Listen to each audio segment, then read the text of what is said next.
Alrighty, folks. Well, good evening and welcome to tonight's edition of the Whitfield Report. I am your host, Sam Whitfield, broadcasting live here from NGC Studios.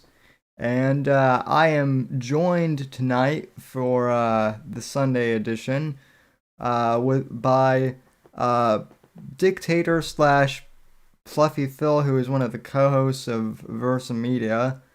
Real News, and I go on there a lot, but I've never had Phil on solo, so I'm happy to have him on. Real quick before we bring Phil on, though, contact info as usual. You can follow me on Twitter and Instagram at SamW_NGC, Parler and Gab at Sam Whitfield, Facebook.com/Whitfield Report, thesamwhitfield.com. Subscribe to the podcast on Apple Podcasts, Spotify, or wherever else you get your podcasts. And if you want to donate to the program, streamlabs.com/Whitfield Report and patreon.com/Whitfield Report. All links are in the description to support the show as well. And without further ado, Phil, how are you doing tonight? Not bad, not bad. How you doing? I'm doing well, sir. Uh, so, Phil, I think this is the first time you've been on the program solo, so I guess just how did you well, just tell us a little bit about your background. I know that you're military, so I mean, wherever you want to start, just feel free. And Well, I mean, like you said, I was in the military for a little bit, went right out of high school. And then once I got out of the military, I went to I I I moved back to Pennsylvania where I was from and went to Penn State. That's how I um met Sean and Alex from Versa Media.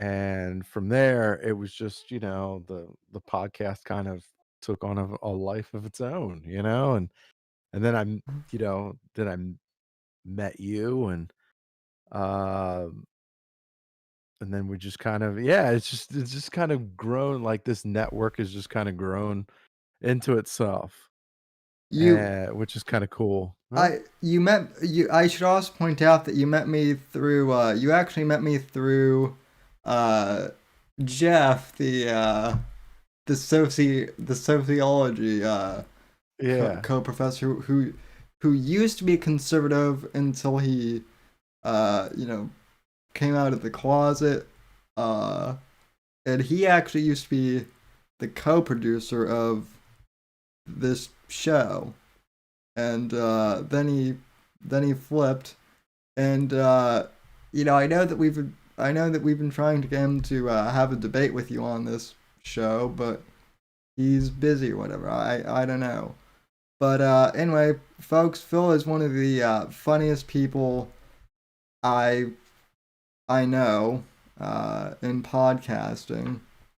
Uh, so he's just a a pretty good guy. So Phil, what you we were talking last night about the election and kind of Yeah. what's going on. What do you make of all this? What's going on? You still think Trump has a pretty good chance of pulling this I out? mean, pretty good. That's a stretch. I think he has a chance. I think he has a chance. He has, like, things have to go his way, like in the courts and stuff. But like, as far as the election goes, this might be the worst fucking election ever, like in American history. This is like these are the kinds of elections that happen in third world countries. I never expected this kind of election to happen here. Um like the whole thing with the Dominion voting systems and the mail-in ballots, and it like it's just the worst, the absolute worst. Um, I don't think that it's gonna be an uphill climb, and it's getting more and more uphill every day for Trump as, just like, look, the establishment does not want him there. Um, and I don't think that I feel like Dominion, because Sidney Powell was saying that Dominion's a basically, it was created by, the Venezuelan communist regime to stay in power, and, I'm like, it's only fitting that it's here now, like, making sure that the establishment stays in power for the most part, or, like, it's ridiculous. It's just ridiculous. I I I well, f- I find it interesting too that like anytime someone brings up Dominion, at least on the smaller YouTube channels, I've noticed that like if you bring up Dominion, your videos almost always get like blocked or something, or hidden from the sub feed, which means that oh, so this means I just fucked you over, didn't I? I kind of fucked myself over too, but Yeah. it just and I mean I have a hard copy of this. I'm recording this too while we're Mhm. streaming, so it'll this will get out there no matter what. But it just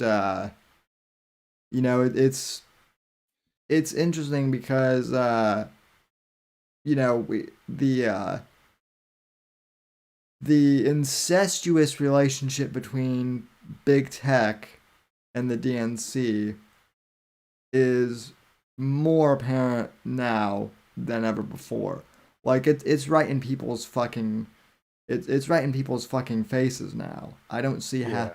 I don't see how you can't not see at this point.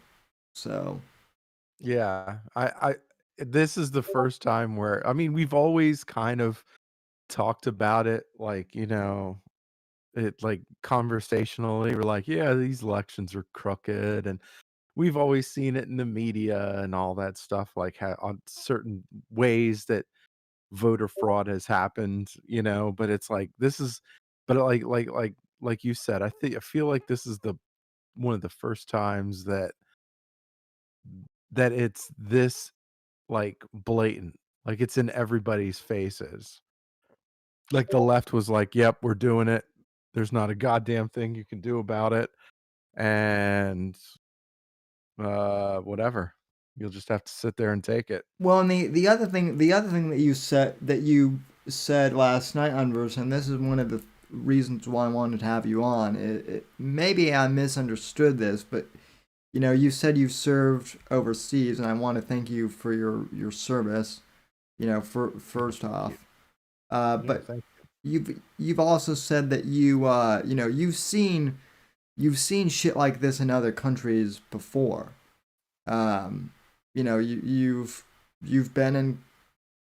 Am I correct to assume that you've been in combat or Yeah, yeah, um? I have. I have.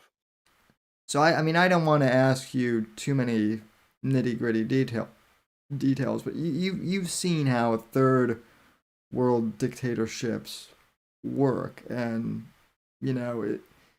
One of the things that you've said over the past few weeks on Versa that has really struck me is, you know, you're you're seeing it here now. So what does that mean? Uh, I guess in particular. I mean, it means that we are facing a similar threat here, which is extremely sad. Like, you obviously, like in Iraq and Afghanistan, they have they had these elections, but the elections were just a giant shit show.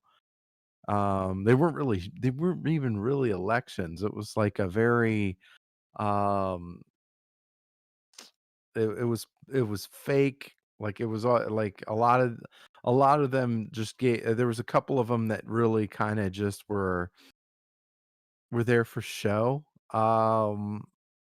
Like they already knew who was going to lead or whatever the position, but they just did it just to be, give the appearance like, "Oh, see, this is a democracy," but it's like that's bullshit. Um but no, it's happening here. Like look at the Dominion voting system stuff. Like all the complaints about Dominion voting system. It's like that shit is here. This is not a free and fair election, and I've said this before. If we don't have a free and fair election, we're not really a republic. I mean, fuck, we're not even a democracy. Um, which is scary. Like this is a scary time right now. Oh yeah, it really is. I mean, I find the fact that, so if you go onto Facebook or any of these social media platforms too, they were really pushing registering. They were really pushing like quote unquote registering to vote, like they've never done before. I mean, it's just you can post anything political now on any social media website. It's you automatically get like the AP has called the election for Joe Biden. You get all sorts of uh you know like messages instantly. um and didn't you get censored recently? Didn't you get temporarily banned from Twitter for posting something about the Ye election? no, I'm pretty sure I'm censored. I tweet a lot. I mean, I really do, and like every other day, I'm getting from friends. I'm like, I don't see any of your shit, man, because it's like I post funny shit, right? And I'm Yeah. like, and nobody sees it, and so it's like he's like, "Well, I gotta check your account, like, once a week," and it's, like, hilarious shit, but, like, I don't see it, and they follow my stuff, and they're like, "Oh," but, I started doing little Periscope tidbits recently, and nobody fucking even like, my friends didn't even know that I even did it, and I tweeted about it, and I pushed it, but it's like dude, they're burying my shit. They really are. Um, Oh, they're bearing they're bearing my shit on Twitter too. The only platform that I'm really not shadow banned on at this point is Instagram, and I don't post anything political over there. With the exception of maybe like you know the occasional meme or something, but even then it's not really political as much. yeah, I mean, well, I haven't been on Instagram as much. The last time, I mean, like that the the the Charlie Kirk comment was the last comment I made on Instagram. And I haven't even nobody's really commented on that shit either, which um I basically said I was like, cuz you see his girlfriend, I guess Charlie Kirk's girlfriend, if you want to call him that. Um like they had these weird proposal pictures. They looked like awkward as fuck. But anyway, I was like, "Oh my god, I'm so happy. This is so wonderful. Charlie Kirk is actually straight." This whole time I thought he was some closeted homosexual, but this totally convinced me. And um and like I don't know. Like, my friends are like, "No, we didn't see it. This is fucking hilarious. We didn't see it." And, like, and I think they're censoring me on fucking Facebook, like, on Instagram too, man. I'm just like, I don't know. I don't Yeah, they're yeah, I mean it's crazy, but I mean it's not surprising at all either that they're doing that. I can't advertise anymore either on Facebook. I can't pay to advertise on Facebook. Like, we had, on Versa a long time, a year or 2 back, we had Milo Yiannopoulos, like, we interviewed Milo Yiannopoulos, Yeah. and so I decided to advertise the interview, and they banned my ability to advertise after I did that. Did they still take your money though? Because I've heard of that. They took a chunk of a they gave me a partial refund. Oh, only What they did, because they spread it out, they realized that, "Oh, shit, we actually spread it out," and so they kicked they kicked me off the advertising platform, and then they gave me, like, a partial refund. you should have complained that they were like discriminating against a veteran I or something. dropped a shit ton of messages, I was trying like hell to get back on, and I never got a response back. Never. Yeah, I didn't even get one of those bullshit, "Oh, thank you for your concern. We appreciate your business. We appreciate your concern here at Facebook," or whatever. I didn't even get one of those fucking messages. They just, like, they vanished me off the fucking earth. yeah, that happens. I remember like 2 or 3 years ago when Black Lives Matter first started. Um, I so in on like one of the main Black Lives Matter Facebook posts, on one of their main like Facebook pages, there was a photo of or no, not a photo, but there was a painting of like a like a militant, activist or whatever, basically like slitting a cop's throat, ISIS style. I mean, it looks like the James Foley ISIS execution, Mhm. basically. And as you know, as you probably know, uh, you know, depictions of violence is against, um, Facebook's policy supposedly. So I basically like reported the image as violating Facebook's policy, and then I shared on my page that I reported them for violating Facebook's policy. As it turns out, I got fucking banned for like close to 60 days, for hate speech, suppose Mm. sup- supposedly, because I dared to. And they didn't give any specific reason, but I guess speaking out against. I guess it's okay when Black Lives Matter posts, Mm. violent, uh, imagery, but God forbid someone reports it, and Yeah. so I it's did get I did get banned, off of Twitter for 12 hours for calling The Rock a Hollywood whore. That did happen. Um, and that was, like, right after he endorsed Joe Biden. Like, I was like, "Dude, this dude is just spreading his ass cheeks for the fucking for the Chinese and for the Democrat Party." I yeah, don't know. yeah, well, that happened recently, right? Yep.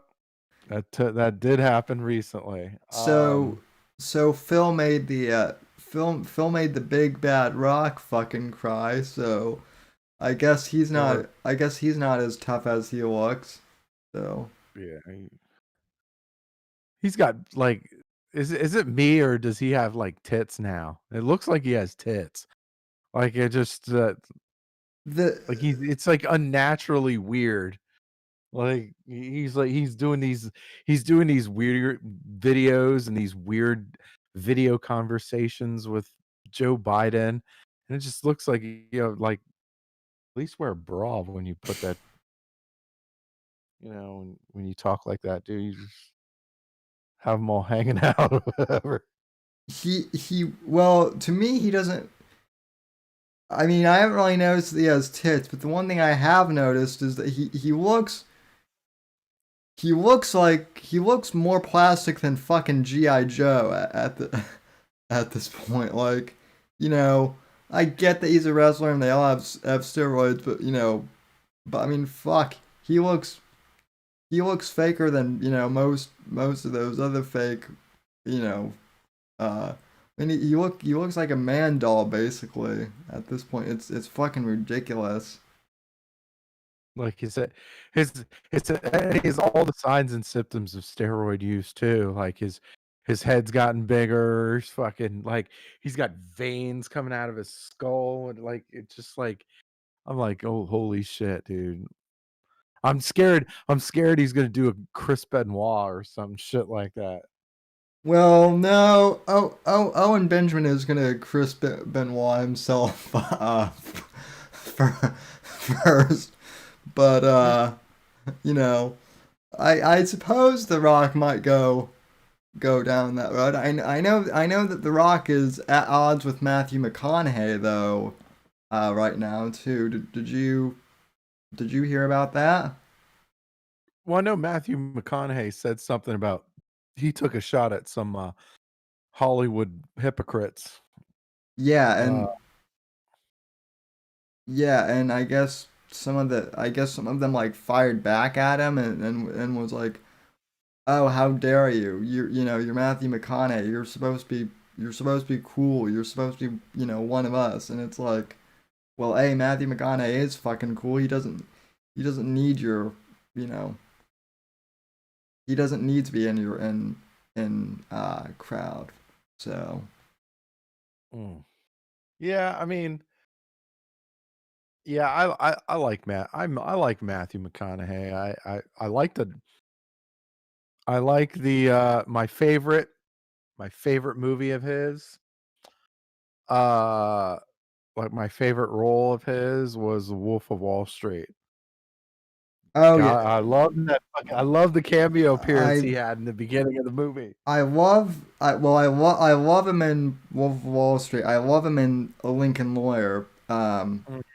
Even though the guy who wrote The Lincoln Lawyer is a flaming lib, but that's here nor there. But my favorite role of his is the first season of True Detective. Yeah, that was a really good show. That I was pissed when they made that season 2. I'm like, God, um this is awful. Oh God, season two is awful, and that's it, and that's coming from someone who actually loves Vince Vaughn too. But Yeah. yeah, season two was god awful.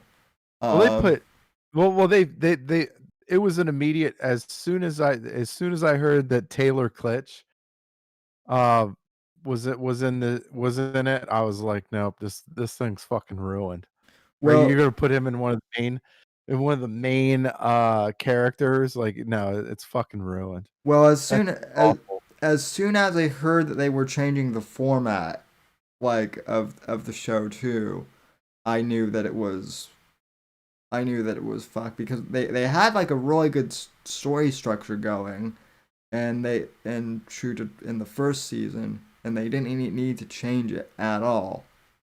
Kind of like the documentary narrative that they were doing was perfect. I wish they would bring Harrelson and McConaughey back for like season four or something, but they're not going to.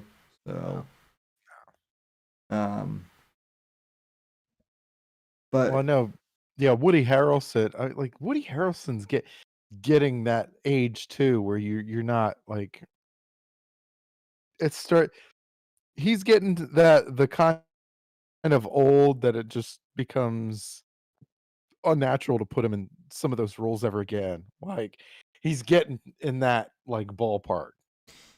I mean, yeah, but he's still great, and he was still great in Zombieland too, in the Zombieland movies. So Yeah, but I mean, he's I don't know. He was already aged like, with Zombieland, he was already fucking aging anyway, but, like, it's tough seeing him, like, get older and then try to play these characters that are still kind of, sort of supposed to be young-ish. I don't know. yeah, although he's seen Alexander Daddario's tits, I mean, and we all have, they're pretty nice, yeah, but anyway. so but I mean he's actually seen them in real life, so that's something that I can't claim. So props to him for that at least. Speaking of Hollywood weirdos, though, I know you've had a fucking field day with this. The whole Elliot Page. Oh my god, I can't fucking stand that shit. My god, man, you fucking open up a can of worms there. And no, it's not Elliot Page, it's Ellen Page. Man, I'm refusing to call that crazy broad Elliot Page. That's not happening. But Phil, it's 2020, it's 2020, and you're sup- you're supposed to be progressive I now. should okay, so with under normal circumstances, you're right, and with this one, it's like I'm sorry, like Ellen, I was watching one of her interviews on late night, because she was like I think she was bashing like, it was right after, some protest or something like that, and she was trying to do some Trump bashing or whatever, but you could tell, like, she's either she's either mentally unstable, on drugs, or both. I'd say both. I mean, even when she was a chick, though, that broad has always been crazy. Like even when she first broke out with the role of I don't know. I think Juno was her big like breakout role, if I remember correctly. I mean, Yeah, yeah. even then, as like a teen actor or whatever, she was always, I don't know, she always kind of seemed off to me a bit. So, like, let me put it this way. I actually was not surprised when she did the whole I'm a man thing, because, she's done weird shit like that before, where like she came out as like a lesbian, and and then obviously I'm like, well, of course she's going to do the trans thing now, because it's trendy. So But that's another thing too, like, cause she was in the she started the whole acting thing, like, really young, like, really, really young, cause she was actually, she was on the Trailer Park Boys, which was, like, one of my favorite shows growing up, oh but, yeah, like yeah, but that I wanna say, is that what that might have been where she started, or she's I something along those I lines. I forgot I forgot that she was in Trailer Park Boys. Yeah. So, they end up like, those young child actors usually end up super fucked up, like, super fucked up in the head. Yeah, well, Uh, we'll look at Corey Feldman for oh, yeah. Well, shit, look at Britney Spears, she's still batshit crazy, like, she fucking yeah, I don't but know what the fuck is going yeah, on. but at least there was a period of time where she was hot. So I mean, that but she but, like, there are there are hot women that aren't crazy, but they give into the stereotype that hot women are crazy. Like there's that stereotype, oh, all hot women are crazy. And and obviously we know that's not true, but you could like they give in to that stereotype. Like they're crazy and you know. Believe me, I know.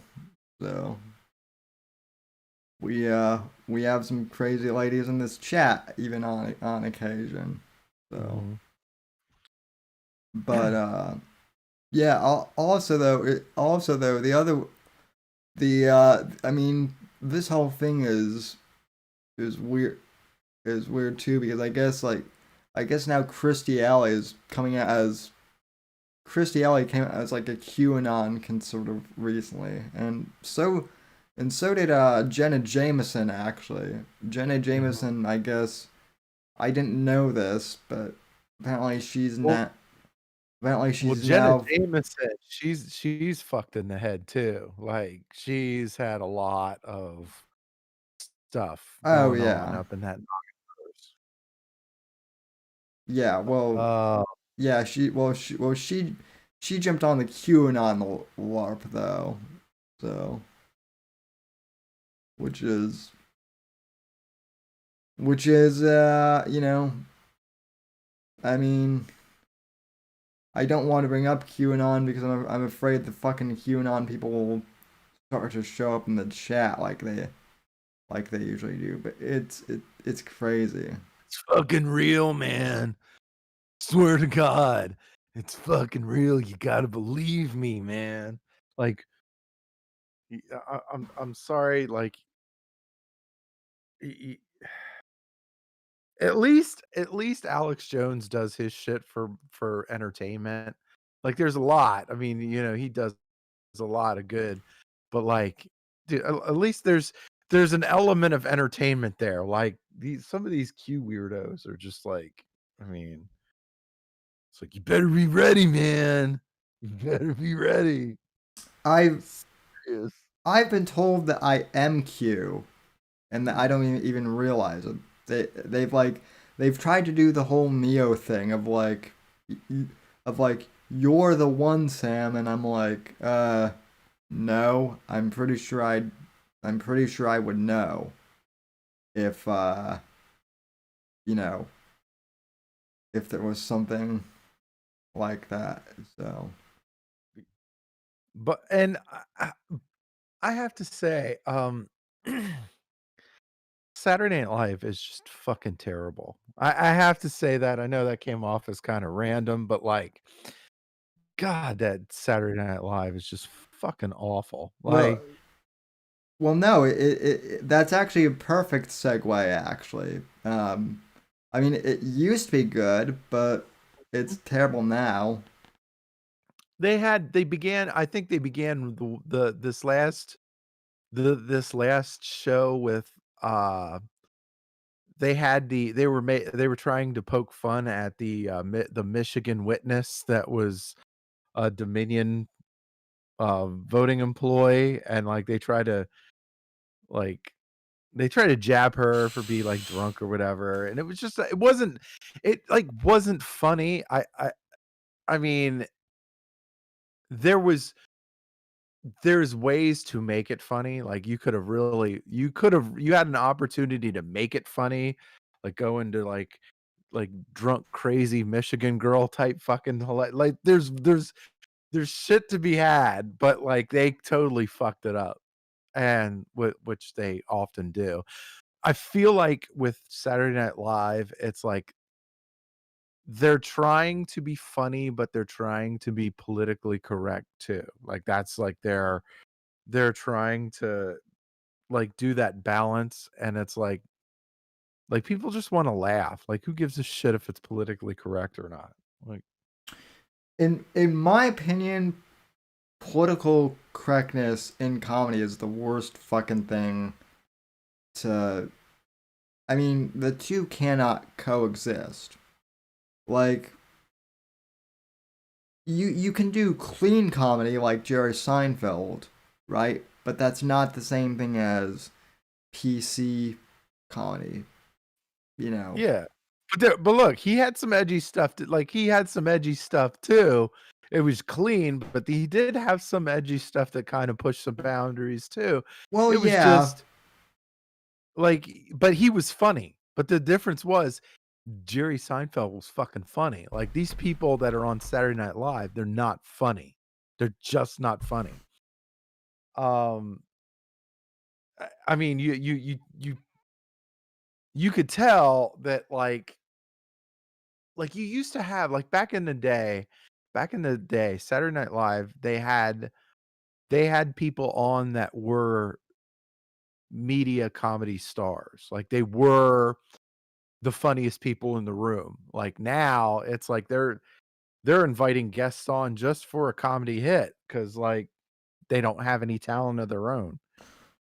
Well, I mean, I think you probably know this, but I mean, Dennis Miller, who is, probably my biggest influence for, podcasting next to Rush Limbaugh. I mean, all my comedy chops are from, Dennis, and I mean, he basically made Weekend Update what it was, back in its heyday, and he would poke, fun at both sides back in the back in the 80s and 90s when he was on there, and then Weekend Update is the biggest example of that. Like it used to be so funny, and it wasn't back in those days. It wasn't just Dennis Miller. Chevy Chase did it, and it was funny. Norm Macdonald did it, and it was funny. yeah, Like a whole bunch of the people did it. It was funny. And then when Seth Meyers took over, it just was completely ruined.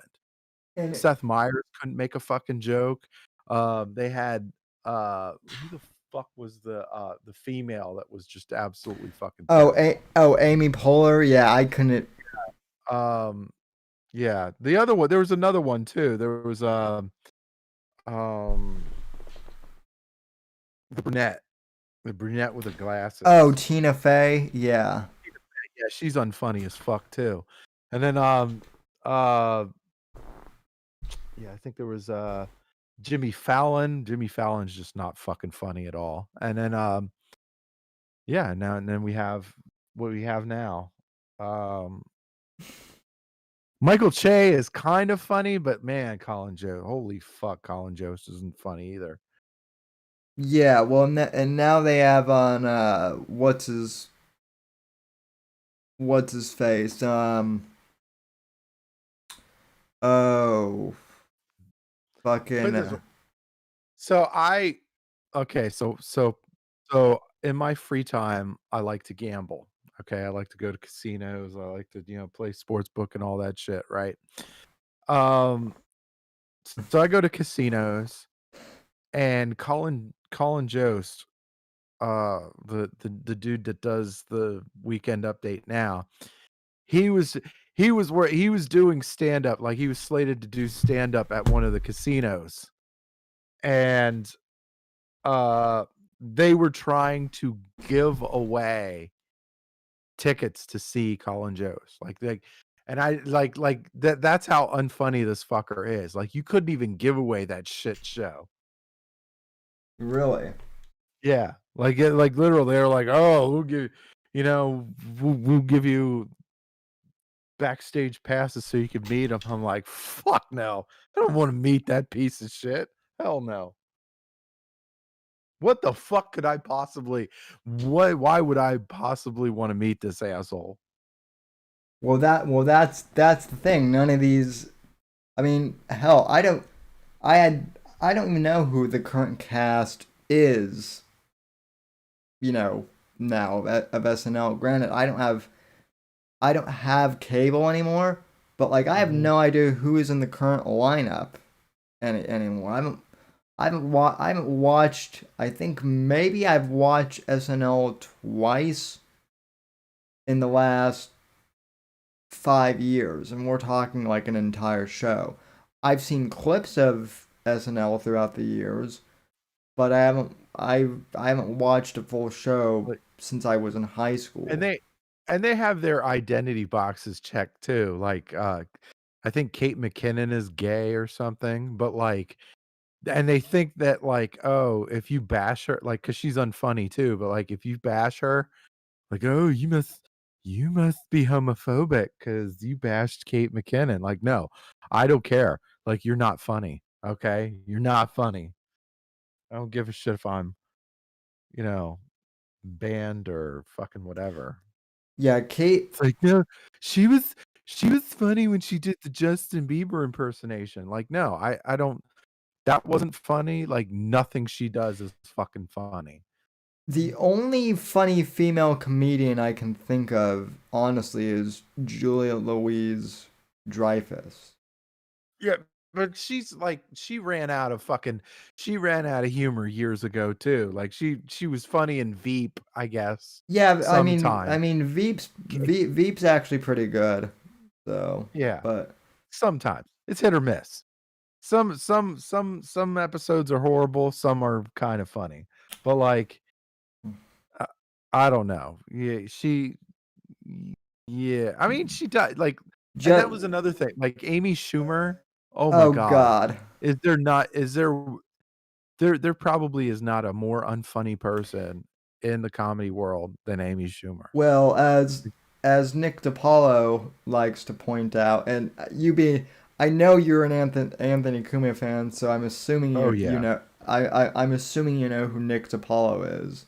Mhm. But as Nick DiPaolo pointed out a few years ago, you know, how many dicks did Amy have to suck to get a career in comedy? You know? Yeah. Well, no, be her the, you know she's related to Chuck Schumer, right? Yeah, Yeah. yeah, yeah. That was her aunt. That's basically her aunt.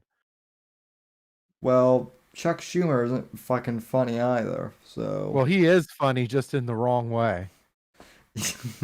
Well, she's funny in the wrong way too, Chuck so.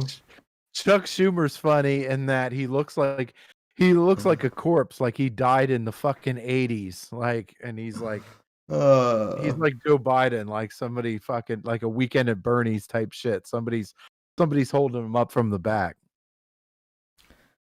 yeah, that's the whole thing though, right? Is like, you know, like kind of circling back to Biden, like like I get that there's Trump derangement syndrome out there, but honestly, who the fuck legit thinks that, you know, like Biden? Are you serious? Like Yeah, I mean, look, hey, like there was who better who better than to fight the big mean Trump, the big mean Hitler Trump than the more of the fucking old white establishment. Like, yeah, yeah. Way to you sure got that guy. Orange man bad. Yeah. Mm. But yeah, I don't know. And I'm like and I'm always like I'm okay with Trump jokes. Like if I'm okay with Trump jokes as long as they're yeah, funny. I'm Like that it has to be funny. Like if you create if you make Trump jokes just to fucking make them, like I don't like I don't know. Kill yourself. I don't know. Like there's just so like you can't make like I know late night TV does it nonstop. It's just nonstop Trump jokes, and none of them are fucking funny. Like at least Steven Crowder, he does them every now and again, and they're actually pretty funny, right? And he tries to tackle mannerisms, and he's getting and he's it's funny, but like yeah, you know, and Crowder's not even that funny as far as conservative comedians yeah, but go. that's what I'm saying. He's not that funny, but he's fucking hilarious compared to the late night TV hosts. Like, it's that bad. Like, they're that bad. Well, I mean, and the people, the actual comedians who are funny in Hollywood are all fucking banned right right now. Pretty much like, you know, I get shit from people for saying this, but Like I am an unapologetic Louis C.K. fan. Oh yeah. And I mean, Oh yeah. look, I get that Louis is a liberal. I know that, and you know, I get that what he did was, weird. Although it's not, what he did was weird. It's not criminal, but like he's an objective. He and I disagree on pretty much everything politically, and yet, the dude is a funny, you know, Yeah. the dude is a funny motherfucker just because, especially now that he's been canceled, he just doesn't give a fuck anymore. He doesn't he's not stupid either. Like he's not I mean, okay, so the whole beating off in front of women, like asking him if he could beat off in front of them, that's kind of that's a weird proclivity, but Well, like for his stand up though, he's not like he's funny and he's not overbearing about it. Like he's not like he does have his views, like he said, "Oh, Trump's Hitler" or whatever, but like he doesn't push it on his stand up. Like he doesn't hate conservatives. Like well, he's friends with Anthony Cumia for like years. Like it's not like well, in there's I don't know. well in his stand-up set that got leaked about a year ago or whatever. Remember there was that set that got leaked. He totally made fun of millennials and their fucking safe spaces. Yeah. And the fact like he made the joke that like if there was a fucking school shooting, some of these assholes would be pushing, would be like pushing the fat kids out of the way, in order to like save Save themselves. Yeah. themselves. Just like brutal joke. And I mean, he totally has leaned into the fact that he's like a degenerate too now. He's like, so how were your last 2 years? Did any of you guys get in global amounts of trouble? Which is what you got to do. If you get into trouble, just fucking lean into it. So It's like if you have to go into politics, like if you have to choose your political side in your comedy bits, like you're not funny and you should probably not be a comedian. Cause like yeah, yeah, and it's just stupid too. Like being an entertain like it's just stupid too, because you're alienating half the fucking country. It never makes sense. Like unless I mean if you're lucky enough to go big corporate, I mean then that I guess that's one thing, but like uh, Apex Gamma in the chat says SNL, says Mad TV is better than SNL. Yes, I fucking it as was. as It as was. as someone who grew up with Mad TV, I completely fucking I agree. liked Mad TV. I did. I liked Mad TV. I used to subscribe to Mad Magazine too back when Mad was still around. So But I mean, look, I mean, Saturday Night Live was good. I mean, it was good back in those days. I mean, that was a lot of that was back in the heyday. You had, Adam Sandler, Chris Farley, David Spade, Tim Meadows, even then, like Will Ferrell, freaking, like you just had a lot of really good talent on there. Now it's just I don't know what the fuck is going on with that show now. I mean, it's part of NBC, which has completely like sold out. Well, I mean, it's you've run like you're tiptoeing.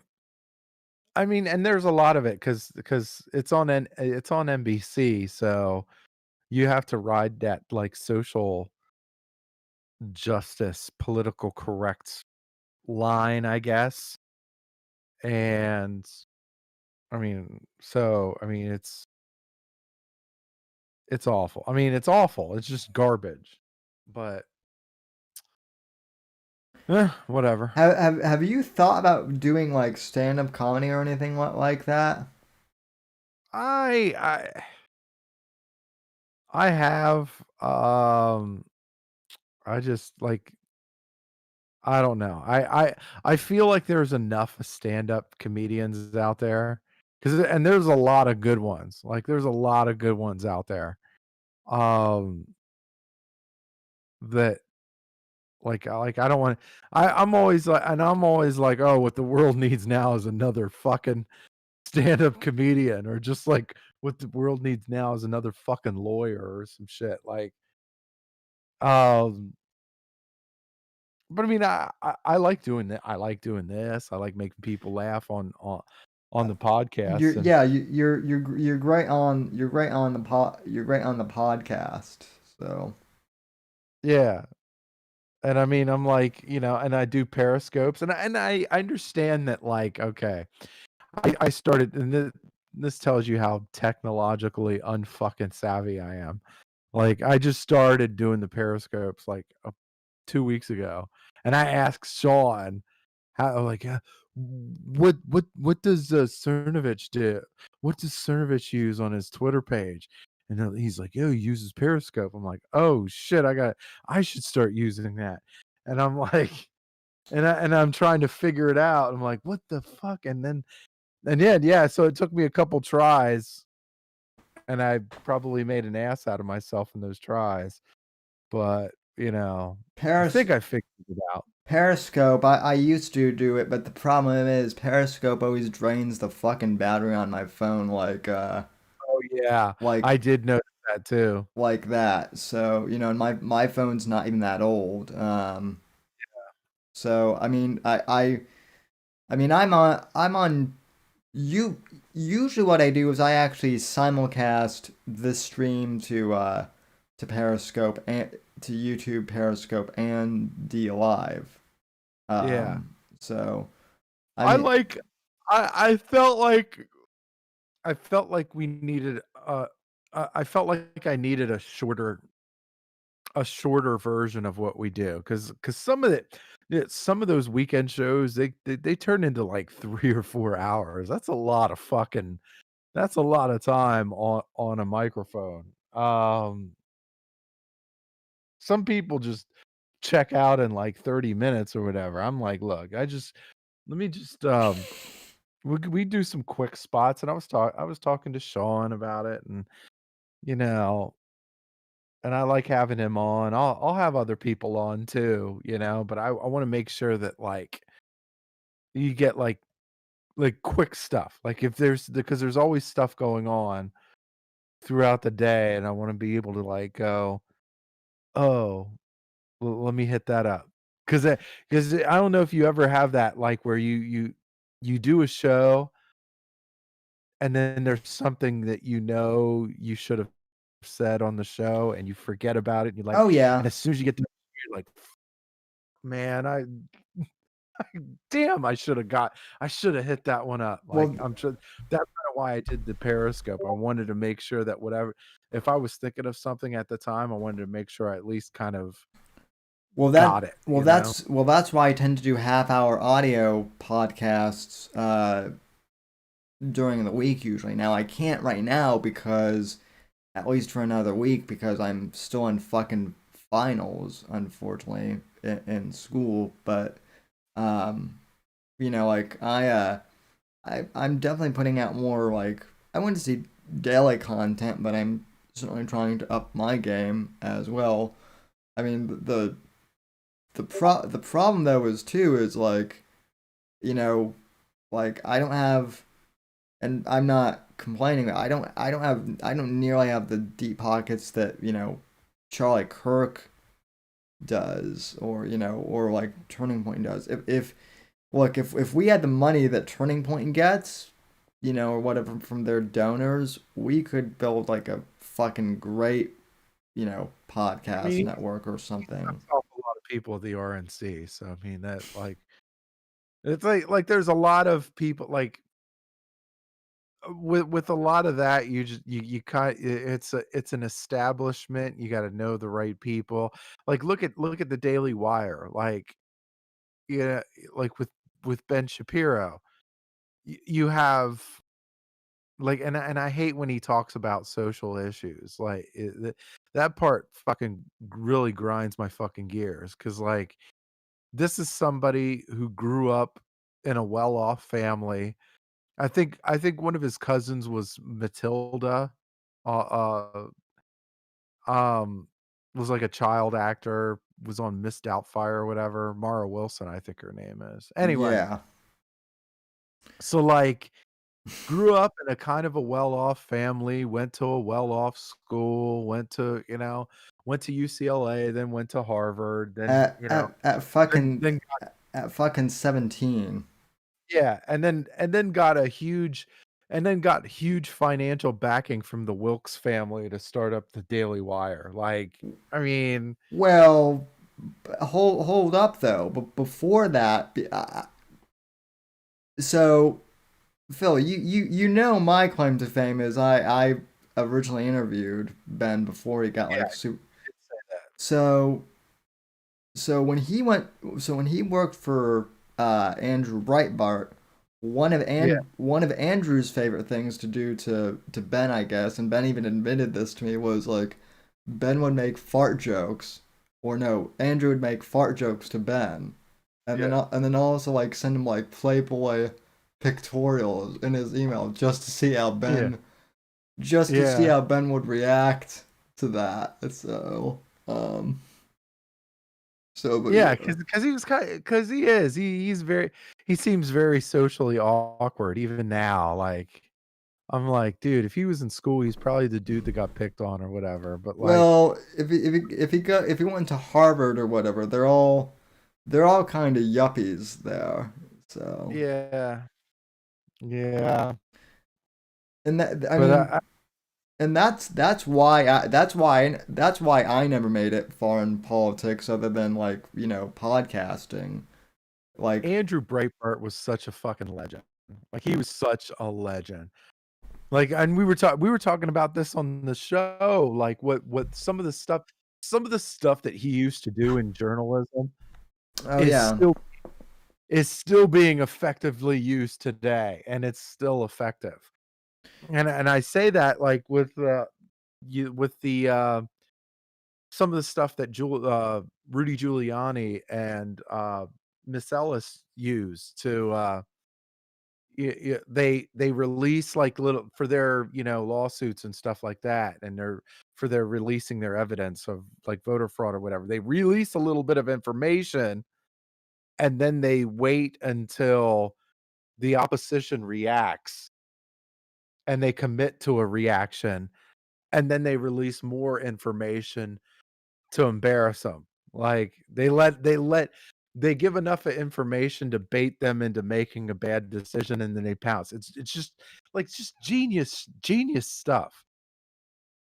Um, Yeah. Well, I mean, the thing about Breitbart that I always liked the most about, Andrew, was he was the type of guy who you could go out there and like have, like, he obviously had his beliefs and he had his values, right? Like, he's very conservative, obviously, but he was also the type where like he could sit down with, like a liberal, not a leftist, but a liberal, and like have a conversation with them and actually, like be able to change their mind kind of, um you know with just having a conversation with them. mhm. So, and that's Well, an he was incredibly socially gifted. Like, he was just a socially gifted person, and, um, I felt like I felt like that he would he would try to interact with it, like, he would try to interact with you, and because he was so socially gifted, he tried to get a feel for you to know what your strengths and weaknesses are, and he'd try to build on it, like, 'cause he did that with, he did that with Milo, he did that with Ben Shapiro, he did that with a lot, like, even with, like, Greg Gutfeld, like, there was a lot of that interaction that he kinda just.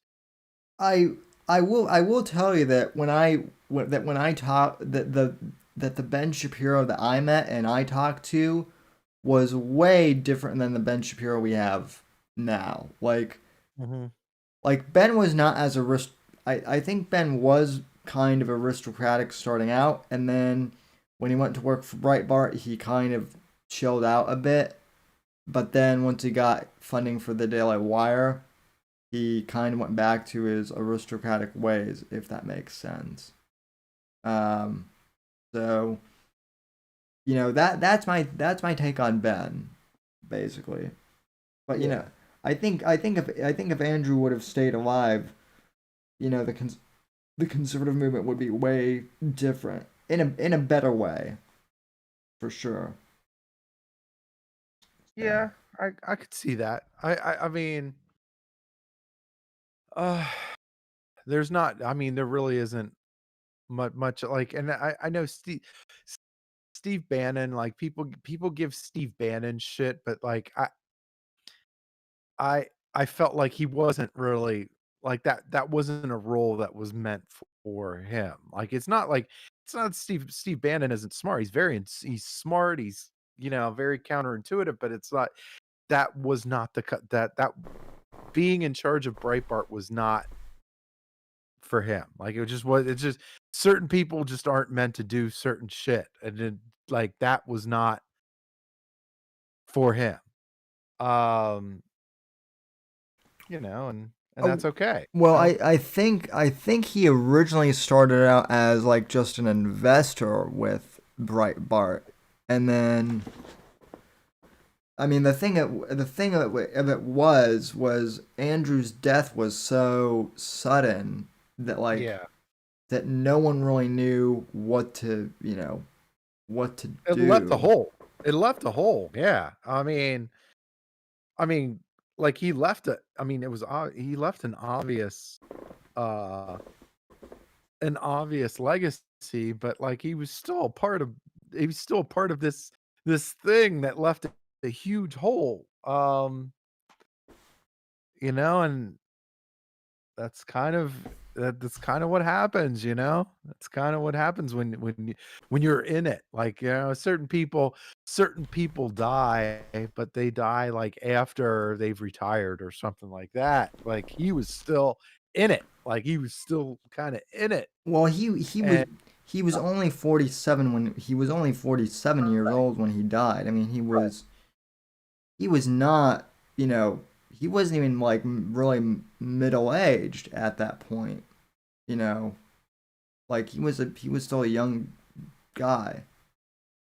So and I mean I know some people in the chat say that he was assassinated, and I don't subscribe to that theory only because I've talked to people who knew Andrew Breitbart, and apparently he was adopted, and because he was adopted, no one knew his genetics, and apparently he had like a genetic heart condition. So Yeah, I mean, there's a lot. I mean, yeah, and like, when you commit look, but I mean, of course, when you commit to something like that, like, and you worked as hard as he did, and you, like, yeah, that takes its toll on your health too. I mean, yeah, oh yeah, oh yeah. that That's partially why why I took a breather from you know why I took like a brief hiatus from all this yeah. too was you know you don't want to go crazy from all of this, so Oh, yeah. I mean, we're all going crazy. I mean, there's no saving us, really.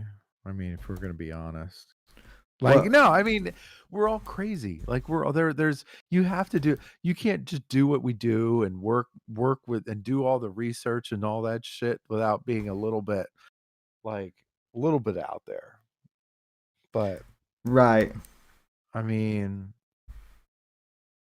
I don't know, because I mean, I could feel myself like doing all this work and doing all this research work for like, um like I was researching some of the Dominion voting system stuff and with the UBS security and looking it up on on the SEC forms and stuff like that, and I can just feel people pulling away from me I w- oh my god, he's going weird. I'm like, no, no, like this is legit shit we're talking here. I could feel people like thinking that I'm like weird, like I'm like the tinfoil hat guy now or something. well, look, I mean, I went. I'll admit, I kind of went crazy. I kind of went crazy a while ago. I mean, with the whole thing of you know, with the whole thing of Obama winning a second term in 2012, and then all that, and then like Hillary running in 2016. Like, thank God she fucking lost. Yeah. Thank God. Like Um, even though Trump lost this election, I'm still so fucking grateful that he won back in 2016, oh yeah, and that Hillary is fucking me too. gone. I do worry that uh shit's gonna get crazy one way or another. I feel like Oh, whether whether Biden actually takes the helm on January 20th or like the Supreme Court rules, hey, all this shit was unconstitutional, and then it has to go to the House of Representatives or something like that, and then somehow Trump stays in office or something like that. If that happens, shit's getting crazy. If Biden takes over, this shit's getting crazy. It's just oh like yeah, that's inevitable for sure. I hope that there's um I hope there's, I don't want to say closure, but like there's some sort of um like, there's answers, you know? Like, I just hope that there's some sort of answer to whatever happens, whatever crazy comes out of it. Well, That's what I'm hoping for. Like, so are you reserves or like current military? Oh, no, no, okay. I'm retired. I I have to ask because um so like I keep getting all these like, theories that like the fucking military is gonna like stage a coup or do fucking, something. And I mean, I'm, you know, look, I'm not military. The closest to military I've come to was playing, Call of Duty, you know, growing up. But I mean, as someone who's been on the front lines, what do you see coming down the pike? Like, do you think that things are actually going to pop off, or um, What do you mean? Like, what in what way do you think? do you Like, where think we do you think there's going to be an actual like civil war with like, I think within the next 20 years, if things keep going the way that they're going right now, we're either gonna have a civil war or we're gonna have a great purge. One of those 2 things is going to happen. yep, well, And I will say, and I'll say this, and I'll add to that too. If if a civil war happens, the casualties will outnumber the last civil war. And if the Great Purge happens here, the casualties will outnumber the Russian Great Purge. That is my prediction. oh boy, it's going to be fucking fun to live around here for the next 20 years. Yeah, I mean, I do think that I'm still optimistic that reality will figure itself out. Like I feel like uh, we need to grab, like I'm hopeful that reality we come together and somehow come up with some sort of way to kind of keep this thing going. But I mean, but yeah, if we keep going in the direction that socially that we have been going in, yeah, those are the only two options. Well, I mean, all I can say is, at this point, I mean, it's it's really fucking weird when you have when I, as a legit cripple, am tougher, and have more sense than these able-bodied fat social justice warrior you know people, and yet they want to fucking assault me, and like do like serious physical body harm to me because they're so fucking tolerant and so progressive that they want to beat up a cripple who disagrees with them. So I feel I feel like though, I feel like there's a plan coming for Trump with with with Trump. Like because Trump has been saying stuff about voter fraud for fucking years. oh I yeah. I remember I think he's tweeted about it at least since 2012, probably even earlier than that. But yeah, definitely 2012. And um so it would be impossible for me to not think that he doesn't have a plan. Like there's some sort of plan like that and that he didn't see this coming. Like he in some ways he had to have seen this whole event coming. Like there was going to be some sort of establishment backlash like with this election because he wasn't supposed to win in 2016. There was no fucking I know way he was supposed to win in 2016, but he did, and the establishment lost its shit. it was so fucking glorious to, I mean, even now, like, I'll admit, I still watch the 2016 election night Yeah. reactions. Oh, yeah. I mean, not to be crass, but it gives me a fucking boner at times to Mhm. you know to just see the sheer pain of the left as they. Seeing seeing Rachel Maddow welled up in tears was just so glorious. It was just so glorious. I mean, Um, the fucking meme of the he she screaming no on on inaug on inauguration day. That is still, you know I mean, that is one of the greatest things to have ever come out of the election and the fucking internet, you know mm. period. So um I'm gonna hang on. I'm gonna hang on to hope though. Like I'm gonna hang on to hope until the yeah, me last me day. too.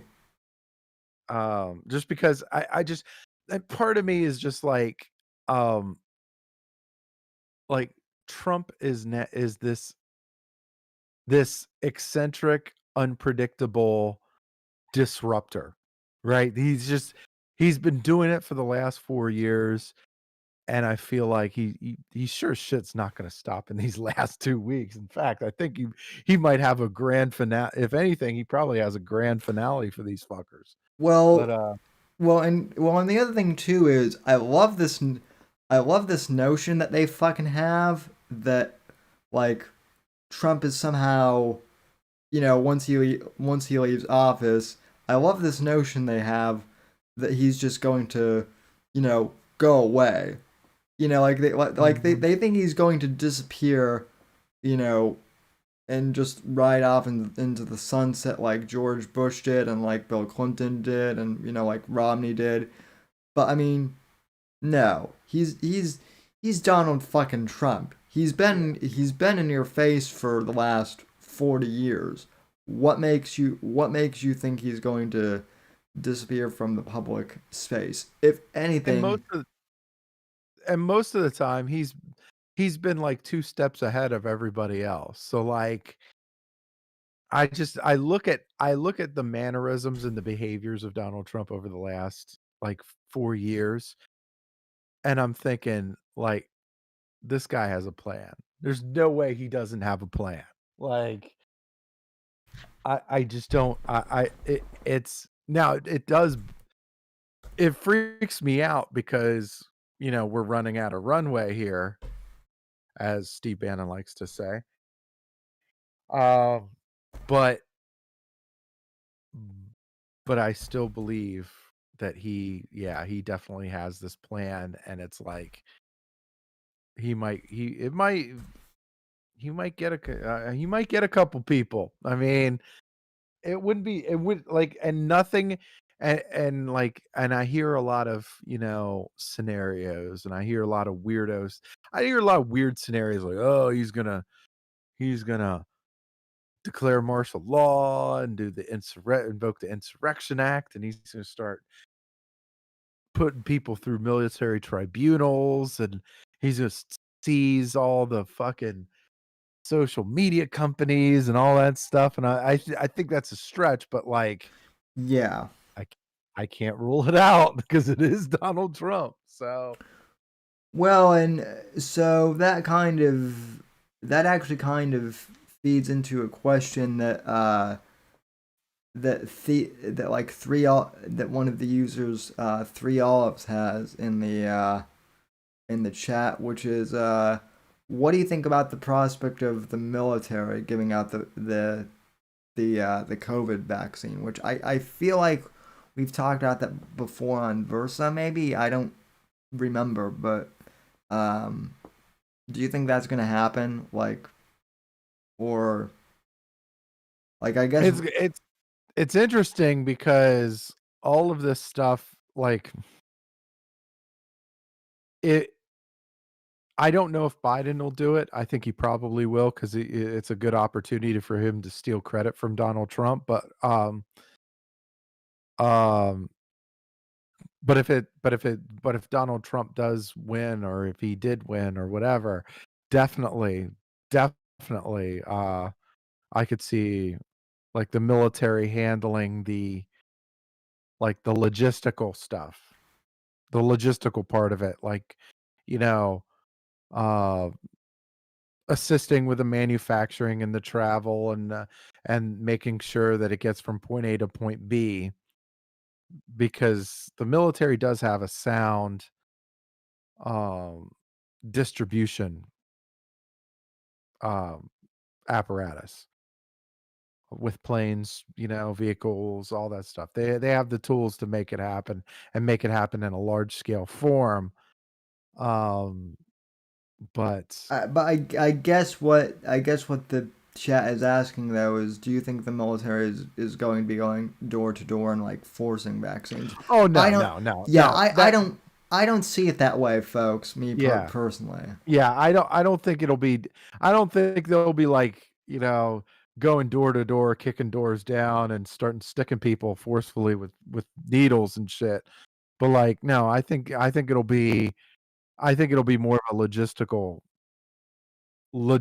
assistance, like with hospitals or pharmacies or whatever, like to make sure that the that the vaccine gets out and it gets out to people that need it, because there's a lot that goes into getting it out. You can't just like ship it out via FedEx or some shit like that. Like there's legit stuff that needs to happen, and to make it happen. And I think the military is one of the only few people that the few organizations that have the apparatus to be able to make something like that happen. So yeah, Yeah. logistically, yes. Forcefully sticking people in the arm with it, no. Well, I mean, it'll it'll be interesting to me to see when this whole thing, like how effective the role actually is, too. You I, know? f- I do feel like because I know uh Okie Dean was saying if the military vaxes everyone, then we can all revote fairly. Like I mean the in a perfect world, we should have another election. Like really, if we had, if in a perfect world, like because shit was so fucking disastrous, like we should probably have another election. But um, we are where we are, you know. I mean, as I said last night on Versa, I started this podcast, during Obama's first election back in 2008. So like I'm fucking sticking around.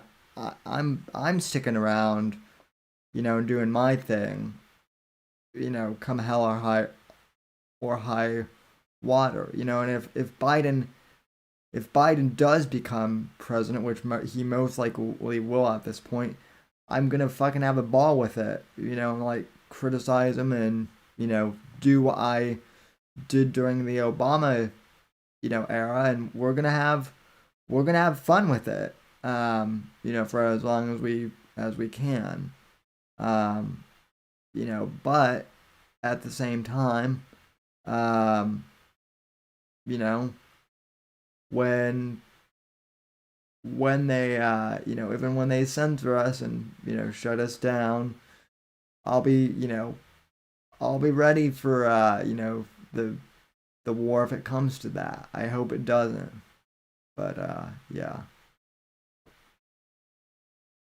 Mm, indeed, indeed. um let's see. God, there's a lot of other stuff I want to ask you. I mean, you're also famous for telling like really crazy stories about your time in the military, which is Yeah. always which is always Well, great. I mean, yeah. I mean, it's like there's just like crazy stories about like, and I got crazy friends too, and Yep, like I said, you're hanging out with one of them for sure. So yeah. I mean, no, I mean, I've hung out. I've got a couple of them, but like I said one story, and then it just kind of like kind of caught like wildfire, I guess, and um. What can I say? I've lived a fucking crazy, crazy fucking life. I don't know. I don't know what to yeah. tell you, man. Well, I think the thing that's also interesting, you brought this up on Versa last night, and I hadn't considered this, but none of us, or maybe it was Sean that brought it up, but none of us on Versa or on Next Gen Conservative, none of us are poli sci majors, you know, at all. Like politics is mainly a hobby, for me. Um, I'm kind of semi trying to monetize it, but I'm also trying to Well, kind of comedicize it well, as well. what we felt like I know what Sean, myself, and Alex were feeling like was the biggest problem with politics is that it's a career. Like Yes. that, it's legitimately a career. Um, instead of a public service. Like politics is supposed to be a public service. And it's like this big bloated uh career with uh insane benefits, insane retirement. Like it just it's not w- like if I don't know if it was ever like I don't think I've ever lived long enough to know if it was ever actually a public service, but we need to get it to that if we want to still be the strong country that we are. Um, and because you just can't like it's the gobs of money that they fucking spend and raise and all that stuff. It's disgusting. It's fucking disgusting. And um, like I despise there a lot of the times I despise poli sci majors and Yeah, I despise I despise poli sci majors as well. But well, with the exception of my one friend who I've grown up with, but he I've also kind of red pilled him a bit on some of this stuff, so he hasn't completely bought into his professor's BS. Um, I also hate sociology majors though. Those people are the fucking worst. yeah, we are kindred spirits in that regard. Uh, The sociology is the fucking worst. It's poison. I feel like it's poison. what Like it's poison to a society. what I here's what I real want to know is how the fuck did you end up going to Penn State and not blowing your brains out halfway through because you're like me, you're a guy who likes to to tell crass jokes and talk up tits and ass and just Uh, be a a I just general degenerate, and and Penn State kind of seems like a yuppie school to me. So yeah. I how mean if you care, then it will fucking eat you alive. Like I just like I've been through some of the most horrible shit in my life, so this is like a fucking pipe dream for me. Like being around a bunch of these spoiled ass yuppies is like a fucking pipe dream compared to all that fucked up shit. And like, Oh, I'm sure, but yeah, but still, it must annoy you when you I know it annoyed me when I was on campus, at least when I would hear sorority chicks talking about, oh my god, what's the latest Starbucks flavor, or what's the latest Instagram filter, and meanwhile, like, I'm here thinking at like the state of the world, and like whatnot, like. I was like, I and I always say some crass joke. It's like for you, it's a semen flavor, you fucking know. And then like, Oh, oh. I'm like, it's like, yeah, come on, man, you dirty ass thought. Don't you have some pipe to fucking choke down on? You told us last night that you had a couple of them like try and hit on you, and you're like, Yeah, no, I had one that I had. Well, I mean, I've had more than one during my stay there, but like I had one, and I'm like, I'm obviously fucking old. Like I'm obviously older, right? And so I'm like, and it's and this girl was like 19, 20, something along those lines. I'm like, yo, and like in Mississippi or Alabama, I'm probably old enough to be your fucking father, okay? Do you have daddy issues or some shit? Like, what the fuck? the And then she's like, the and then she's like, you're an asshole. I'm like, you're crazy. I don't know. the answer is yes. By the way, they all Yes. they all they all have daddy issues. Yeah. Um, I Daddy never hugged me enough, so now I'm gonna strip and be a thought. Like, okay, all right, whatever. yeah, daddy never loved me, so I'm going to use this wheelchair bound guy as a human dildo, or try to, at least. So That It's that like I'm gonna suck some stranger off to get in a sorority that like it's gonna house me. I'm like, yeah. okay, good luck with that. Sorority chicks are the worst. I mean, they're if if you want to have a boring conversation, try talking to a sorority chick about anything that like anything like history or anything. It's just you're not going anywhere. You're not going anywhere. So Mhm. Okay, so real quick, so Jolly Rogers bilge water. yeah, Okay, yeah. Jolly's in my Discord, and you two should like hang out and chat with each other yeah. sometime. He was asking, what do I believe the natural conclusion of all politics is? Um, uh, I believe that history repeats itself in the political world. J- Always does. just a Always. just a disclaimer too. Jolly is also the proud resident racist of the Whitfield report. Oh, okay. Well, I'm not even uh, kidding. He brags well, he brags about it. So I feel like I look at I look at like the Roman Empire, right? Roman Empire historically speaking. And one of the reasons that they fell was because the Senate got overly bloated and overly, it got big, it got bloated.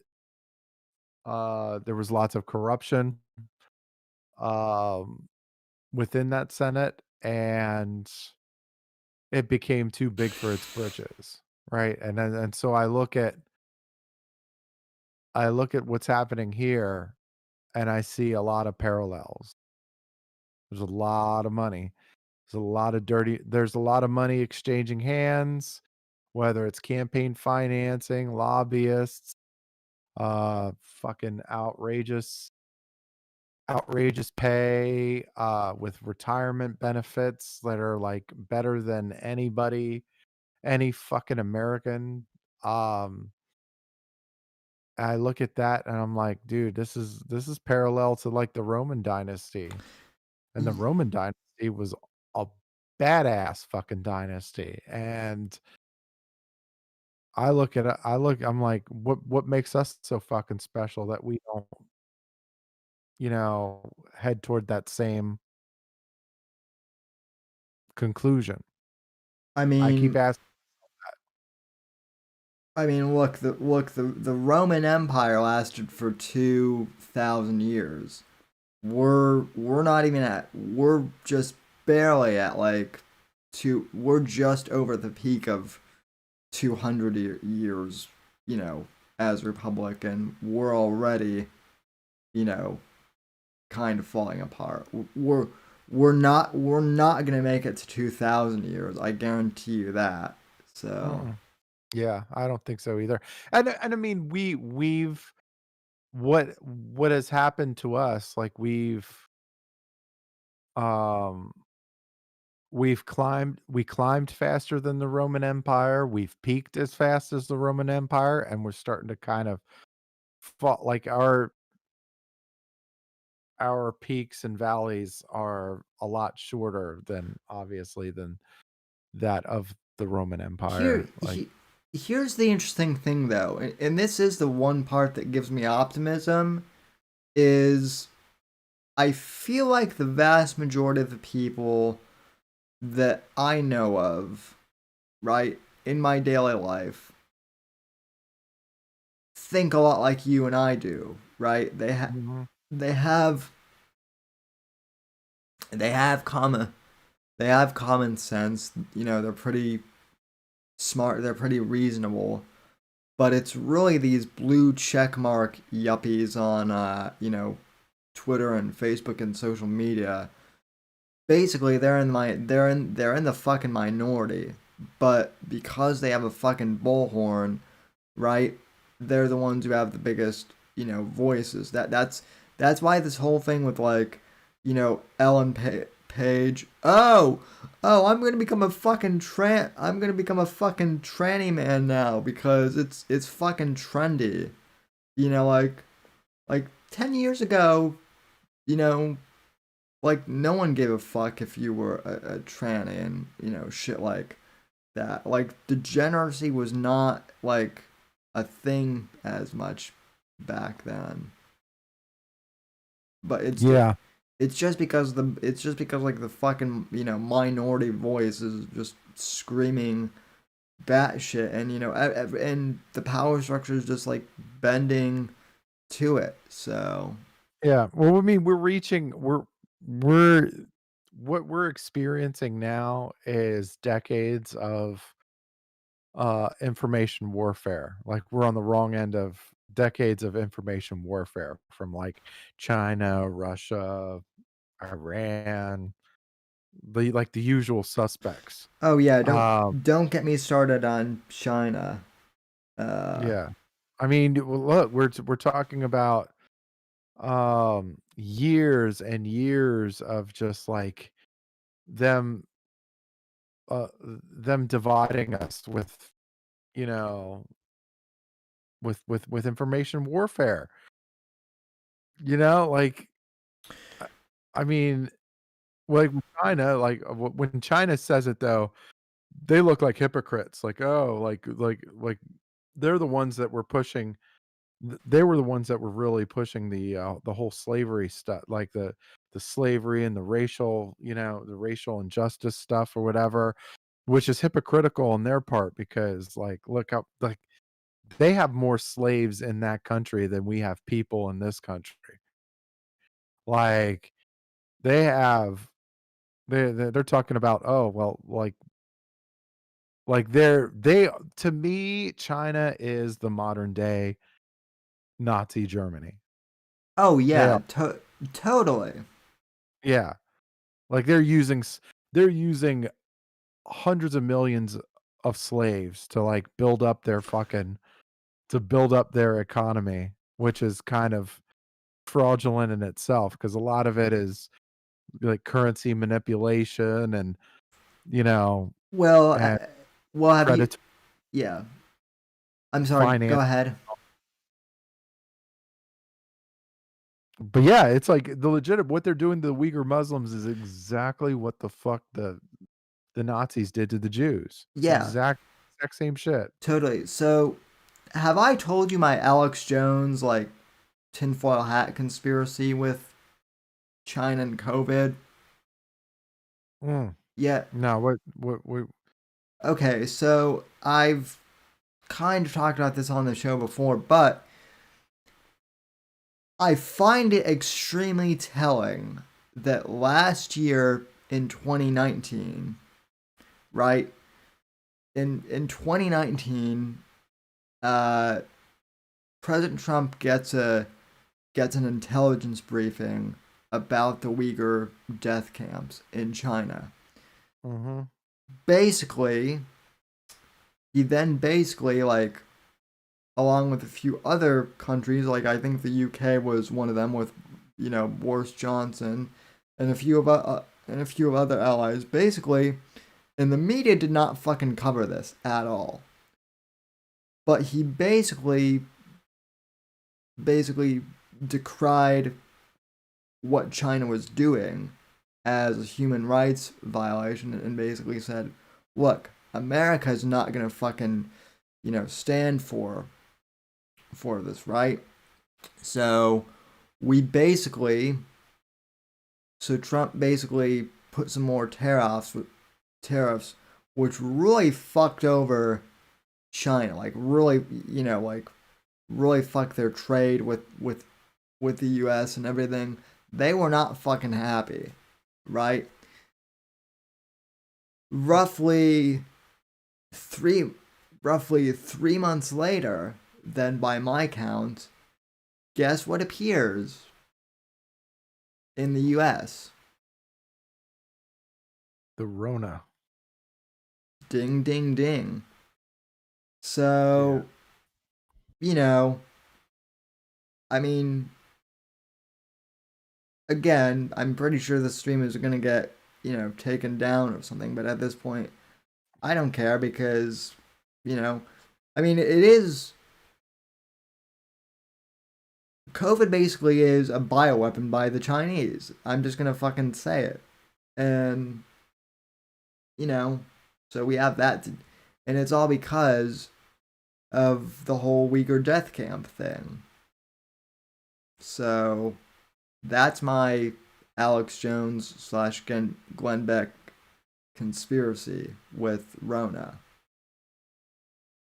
It makes sense. I mean, it makes sense. I definitely, yeah, I think that I kind of agree. I'm leaning toward that it's more that is a bio. I mean, I was leaning toward the bioweapon theory, like when it first came out. I'm like, why the fuck didn't we mention this at all or whatever? And it's like, well, because we're financially tied to China and a lot of things in this country. So Yeah.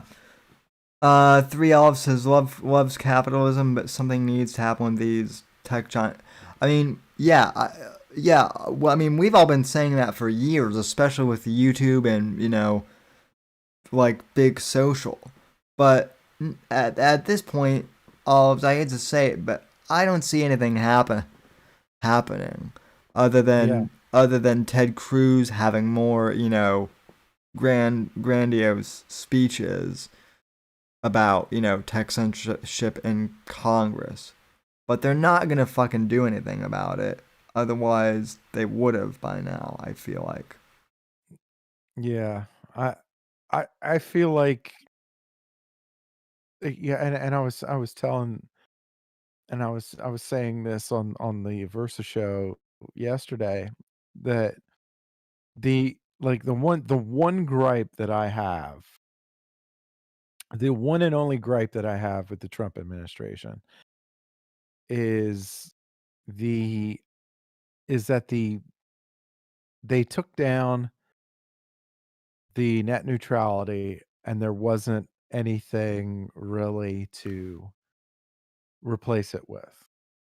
Because there was some good like with all with like the whole net neutrality thing, the open internet thing, um, there was some good stuff and then there was some bad stuff tied into it. Like most legislation anytime over the last, in the last few decades at least, there's always some sort of, there's some good stuff, there's some bad stuff, and then there's stuff that is in these bills that are completely unrelated to the main topics at hand. Um, like I felt like calling the internet a utility was I always felt like that was actually a good thing. Like, Yeah. uh, because forced it forced tech companies to comply with the Constitution, right? In that regard. And but it was tied with a lot of other stuff like throttling and, but I think from a business as far as an internet service providing standpoint, when it comes to like data and all that stuff, I think businesses should kind of be able to do what they want, but within reason, but at the same time, it's like, well, I think it should there should be I think the internet is a utility. I believe in my heart of hearts, I think it's a utility because, like, without it, nothing exists today. Yeah, Like yeah, as do I. And let's face it, like or not, Twitter and Facebook and YouTube basically are the public fucking square yeah, absolutely, at this point, right? absolutely. Um, Eh I mean, you can't go. I mean, no one really gathers in the town square anymore because there literally isn't one in most places anymore. yeah, we're and part of it, I mean, part of this whole thing is we are we're experiencing financial shifts in like the world economy stage where China is having a stronger financial imprint as far as the world goes, which is it's it's uh it's it's mostly bullshit because one, they're taking advantage of slave labor, and two, they're manipulating their own economy, but it's afforded them the opportunity to make really predatory purchases all over the world and unfair trade deals and all that craziness. Um, but that's that's seeped its way into big tech too. Yeah, and Oh, right. so we have that's going to be a problem that has to be addressed either before or at the same time that we're dealing with big tech. Well, I mean, the fact that big tech is now like literally telling you what you can and cannot tweet, like even even like censoring your fucking retweets, like that is some wacko shit. Yeah, that's Chinese-esque shit. That's what they do in China. They censor shit in China. Hey, that's what they do over there. And they're starting to adopt shit. I mean, we're the big tech is adopting a lot of the same shit that China does. Like they throttle shit, they censor stuff, they um shut shit down. It's and like because there's so much business that these tech companies and the entertainment industry and the manufacturing industry, like every manufacturing does business in China, and the problem is when you do business in China, there's strings to that. Like, there's no such thing as a private Chinese business. Like, there's no such thing as that. Like, the Chinese government can fucking sweep anything and kill anything that it wants to, you Oh know, yeah.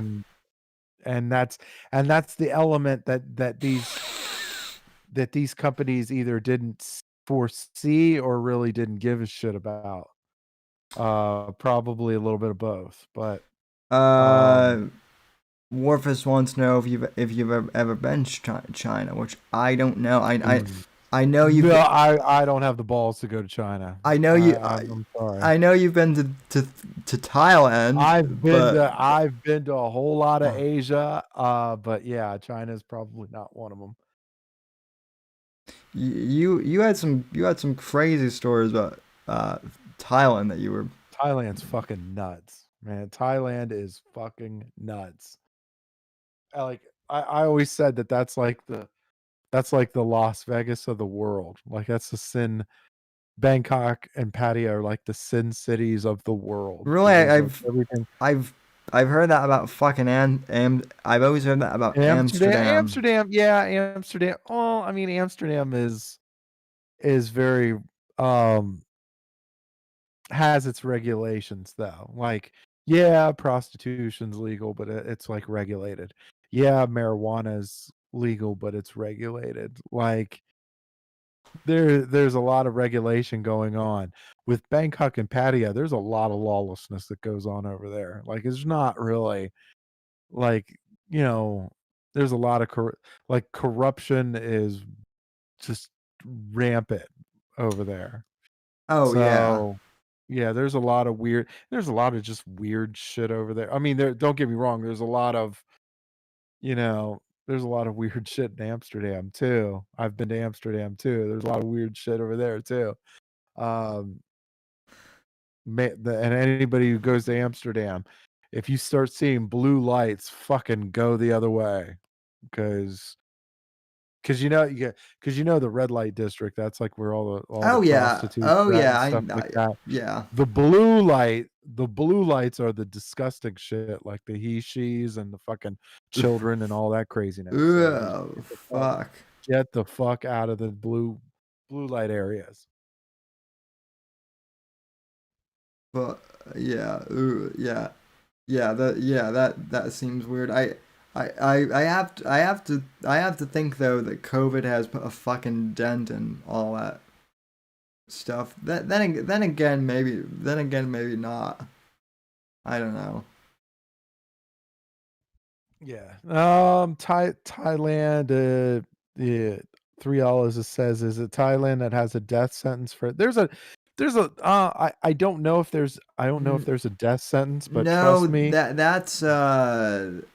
uh it's not Thailand that has I know that Malaysia has like a have Yeah. you can get arrested in Malaysia for like Yeah, littering. you don't wanna end up in a Thai prison 'cause that's you're basically cleaning up those Thailand prisons are fucking rough. Like, they're talking we hung out with somebody that spent, I wanna say he spent, 10 years in a Thai Yeah, prison for yeah, something. Singapore, Like Jolly. yeah, It's Singapore where you can get arrested yeah. for littering. But, those Thai prisons are, you're basically cleaning up your own shit with your hands or whatever because there's no place to put it or, it's a mess. It's just a fucking mess. Let's see.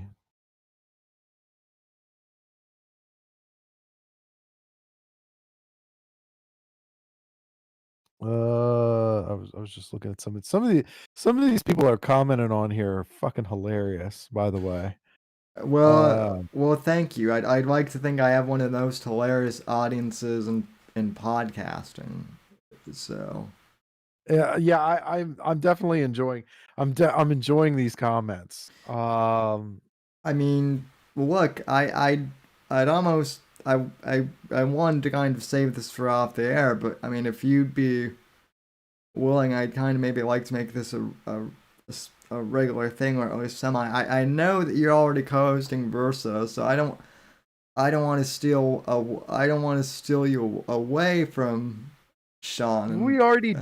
We already do kinda do shit on the weekends, it really is kind of like a co-joined kinda thing on the weekends anyway, so, I mean, yeah, I mean, you already know, look, we've been friends for a long time. If you ever want me to come on your show or vice versa, just, yeah, you already know the deal. Well, I appreciate it, man, and yeah, Fat Keg Boy is right. Donate to my Streamlabs or your Kami Pinko or Pinko Kami. However that goes. So, um, Mm. but yeah, let's see. Donate to his stuff, 'cause, look, cause I've seen it, man. Sam puts a lot of work into this. There's a lot of work that he puts into this, and he's made something of himself. Yeah, he the work that he does and the service that he provides, it's, um, it's amazing, but it ain't, you know, I don't wanna say it ain't cheap, but it's not you know, it's not cheap. You makes a lot you make a lot of sacrifices, Sam, and the least somebody can do is throw something, you Well, know? listen. As my mom recently pointed out, I put more work into this than I do my dating life. But you know that's also partially because, like I said, chicks are crazy. So Yeah, but you live in Florida, so that is actually true. Yeah, Florida chicks are crazy. yeah, that is. There aren't enough redheads here for my liking. Dude, a redhead in Florida, run for the fucking hills. Holy God. Because redheads are already crazy, and then you got a redhead from Florida. Oh my God. Run So for your life. but again, what's the problem with redheads? You're crazy. You're And batshit crazy. Yeah, no, it's all fun and games until you're stuck in a relationship with one of them. are you They're crazy in bed. Look, you're crazy in bed, and that's fantastic, but, like, yeah, eventually you have to actually interact with them beyond the fricking bedroom, and then that's, like that's when they get you. are you speaking from experience here? I've literally I've yeah, I've had a sex life that I'm not too terribly, um, I don't wanna say not proud of, but yeah, I've had my fair Well, share of w- bad stories there well, too. well, Jolly is not too far behind you there. So, um, I mean, I will say this. I did meet a Playboy playmate once. There you So, go. That's um, right. what one of my favorite playmate did end up going on the QAnon LARP though. So Mm. as much as I hate QAnon, No, I but might that's when you know honestly though, Sam, that's when you know you did a good job in the bedroom. That's when you know you did a good job. Look, if you, I might have to trust the plan. right. So if you're with the chick and she's, like, cool when you originally hang out with her, and then as soon as you give her the pipe, like, she starts going batshit crazy, that's when you know you're really good at the pipe, right? That that's That's how it works. that's happened. I I I had a chick. I knew a chick back in high school who I told her that I was moving to Florida after we graduated, and she legit did not believe me. And then I moved, and she got super pissed because she thought I was joking, even though I was dead serious. Like, I don't know. Maybe she was just. Then again, she was blonde, so maybe she really was a dumb blonde. I don't know. So. Yeah, yeah, you know, when when, uh when the majestic chariot rejects you, it's over. It's over. What you mean the when the cyborg rejects you as as Apex Yeah. calls it. So Yeah. Yeah, he's got a different name. He calls it the cyborg. I got the majestic chariot. I That's my name. I like your name better. So Like, yeah, like, oh, because she's like, "Oh, I got turned down by a guy in a wheelchair. It's time to go." Like, "Yep. Yep, it's time to go." so He needs uh counseling. oh, who Warfist donated $1. I'm broke, but I got $1 to throw in your. Okay, I'm not that much of a whore. I'm not that much of a whore Warfist, but still I appreciate it. So. I want a lap dance, God damn it, for that tip. No, Uh, y you yeah, you have some let's see. hilarious characters as well that you've done. So. Yeah, it's well, I used to, like, when I was little, when I was younger, sorry, I used to do crank calls. Like, I'd used to, one of the ones I used to do is I used to call, um, because we still had papers with classified ads and shit. Like, we, I used to, um, go to the apartment section, and then I'd be like, "So, yes, for your apartment, so me and my boyfriend, we're moving in, we're looking for a place to stay. How are the sounds on the walls? Is the sounds like what because there's gonna be a lot of noise. I'm gonna be honest with you. It's gonna be a lot of noise. I don't want it to be a mess. I don't want it to be completely crazy with the neighbors or whatever. But yes, we do kind of have our fun. Well, is that going to be a problem?" And they usually, some of them hang up, some of them are like, and some of them you just get like dead silence. It's fucking hilarious. And, one time one time I one time I did that, and I got one of the most hateful responses ever, like, "Oh, there's no way I'm lending my apartment to a bunch of fucking faggots." I'm like, "Oh, shit. Alright." One of the funniest things I've ever done is a few years ago I got totally shit faced for New Year's for New Year's Eve slash day, and I came back home.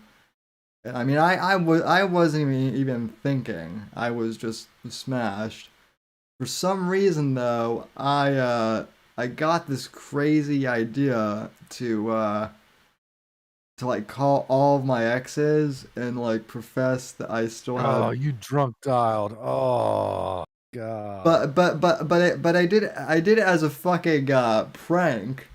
So so then like next morning, I was fully aware of what I had done, and I got a few calls, and I'm like, yeah, no, I was shit faced. I didn't mean any of that. But thanks for calling me back at least.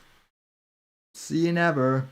So No, I would call, and I would call if, uh I would call a girl, and I would call her some other chick's name, but I'd be drunk. I'd be drunk when I do it. And I obviously I knew that, like, I'd call Heather, and I'd call her Teresa.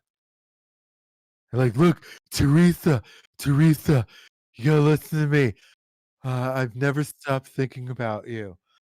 I swear to God, never stopped thinking about you, and you're the one, okay? You know? I know it's weird because you're black or whatever, but it's, like, crazy. I just can't stop thinking about you." She's like, "I'm Heather, you asshole." I'm like, "No, no, no, it's okay, Teresa, okay? I get it, you're angry." And then, like, it'd be just it'd be crazy. uh, Um, yeah, and then she's like, and then I that's one way to piss her off, because like, the next morning, you're like, uh and you're li I was li and you're that's when you get the responses the next morning. I don't know who the fuck that bitch was, but you better not ever call me again, da da da da da." And, like, that's when you know you won. That's when you know you won, like, you ultimately pissed her off to the point where she, like, calls you out of nowhere. Like, she takes time out of her day to call you to let you know how pissed off she is. That's when you know you won. yeah, I mean I've had some crazy I've even had some crazy experiences on this podcast before. I figured out that you can't talk out your celebrity crushes without someone actually saying that they know that person, and that they can you know connect you or something like that. So That's always interesting. So, let's see. Hey, Sean, I see you're in chat, so What's up, Sean? hope you don't mind. I'm stealing Phil from you. So, It's nah, Sean. Sean's good people. He's one of the true Trump OGs. oh yeah. He's one of the true Trump OGs, and um, like most of us were like, it'd be cool if Trump won, but we didn't think that he would win. Like I know I was like, I don't. I mean, it'd be cool, and I'm gonna vote for him, obviously, but like, I don't think he. I thought it was a pipe dream that he could win. Like Sean was like, he's gonna win. Like he right out of the gate. Sean was like the guy. He's like, he's gonna win, and believed it, and it happened, and and it was just like he knew. Like it was just something like he knew, and he's got a very good sense of he's got he's got his finger on the pulse uh that few people have when it comes to like, you know, like conservative. I don't want to say conservative politics, but definitely Trump politics. I mean, yeah, Sean was Trump before I was Trump, and I'll admit that I was. See, I was never. I mean, I'm on the Trump train now, but I was more on the never Hillary train more Yeah. than anything. But Sean was Trump from day one, from what I can remember. So Yeah. Um yeah, I think I was like you. I was like, dude, we can't there's no fucking way in hell we can have Hillary. I let me put it this way: as painful as it would have been, I would have voted for Jeb! Exclamation point Oh. if it meant. Yeah. Oh yeah, yeah. Okay, yeah. That makes sense. I was gonna I say mean, I vote for mean, I mean, Jeb. Fuck me in the ass. You would vote for Jeb? Fuck, man. not like I said, not willingly, and not without like holding my nose, but you know, if he even stood a chance of, you know, beating Hillary, which he wouldn't, I which he wouldn't have, but like let's say he somehow did, then yeah, I would have pulled it for him. I felt like the one thing that really kind of like I the one thing that I will say though is like I did feel like he something was brewing with Trump. Like that I felt like like in 2015 when he was like, when he was starting his campaign and it was like something was brewing that was bigger than your traditional like your traditional campaign. And it was like you had all these and my only big fear was that there was at that time there was like 15 other candidates or some shit like that. I thought that all of those candidates would take enough away from Trump to kind of sweep him away, but like it actually turned out to actually be a blessing in disguise because like I mean, he was clearly the best dude for the job. Well, But that wasn't saying much because there was just terrible fucking candidates. what was funny was when the whole grab him by the pussy thing happened during the election. I was like, well, he's done. That's it. They got him. Like, I was like, it's fucking hilarious, but it's over. And then like, if anything, his support grew, and I'm like, this is fucking hilarious. That his I saw Jeb seeing Jeb speak. I was like, if this guy is our fucking candidate, I'm probably voting third party. Like, that was how bad Jeb Bush was. Like, if if he was the Republican candidate, I'm like, "Dude, I'm voting." I don't give a shit who the third party person is. They're probably getting my vote. My my 'Cause there's my favorite Jeb meme, and it's so fucking mean, but it's fucking hilarious. Is uh, it's a picture of Jeb at the podium, and he's yeah. he's like they made it look like he's crying at the podium, and he's and the caption is, look, Dad, I'm finally running. Are you proud of me now? That's funny. That Uh, is funny. I mean, yeah.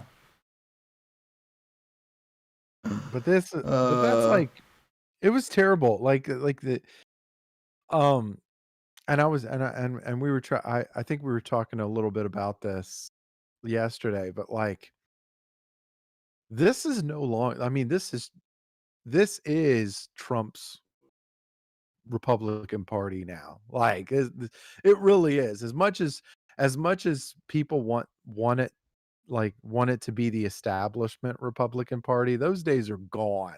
Like those days of the people supporting the GOP like wholesale are fucking gone. Like oh yeah. George W. Bush, George W. Bush actually ruined that part. Like, because I'm not sure there. I don't know if there was a worse GOP president in history. If you're talking about GW, he ruined a lot. Like there was, that guy ruined like started 2 wars, lowered taxes, fucked up everything, like everything.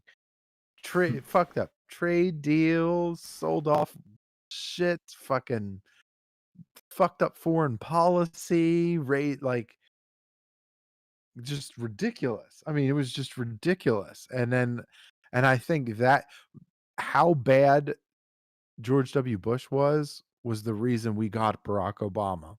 Oh yeah. I Oh believe yeah. that. Oh yeah. Without a doubt, that was the case.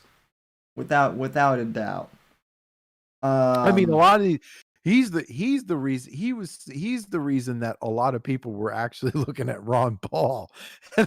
Like, and I mean, don't get me wrong, I like Ron Paul, but I'm like, look, um, this is probably not a presidential candidate, like a legitimate presidential candidate.